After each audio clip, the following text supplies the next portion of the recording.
একবার জাস্ট এই ভিডিওটা তোমরা দেখো। सुनो गौर से दुनिया वालों, बुरी नजर ना हम पे डालो, चाहे जितना जोर लगा लो, सबसे आगे होंगे हिंदुस्तानी, हिंदुस्तानी हमने कहा है।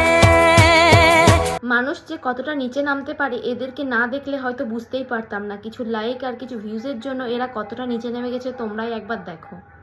আমরা সবাই জানি এখন আমাদের দেশের পরিস্থিতি কি, আর এইরকম পরিস্থিতিতে এই দুটো মহিলা কেমনভাবে ডান্স করে করে দেশের ভক্তি দেখাচ্ছে। আমিও ভারতীয়, তবে আমি এদের মতন এরমভাবে ভক্তি দেখাতে পারবো না। এদেরকে কিন্তু আমরাই সাপোর্ট দিয়ে দিয়ে মাথায় তুলেছি। কিছু একটা ট্রেন্ডে আসলে সেই জিনিসটাকে কন্টেন্ট বানাতে এরা ছাড়ে না, তবে এরকম পরিস্থিতিতে এটা না করলেই পারতো।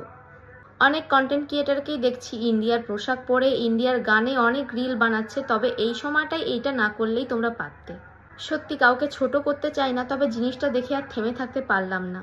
এরকম ভিডিও করেছে বলে এদের নামে সাইবার ক্রাইমে জিডি করা হয়েছে। এই যে ড্রেসটা পরে ডান্স করছে এর জন্যই কিন্তু এইরকমভাবে নাচ করার জন্য ওদের নামে কিন্তু সাইবার ক্রাইমে জিডি করা হয়েছে।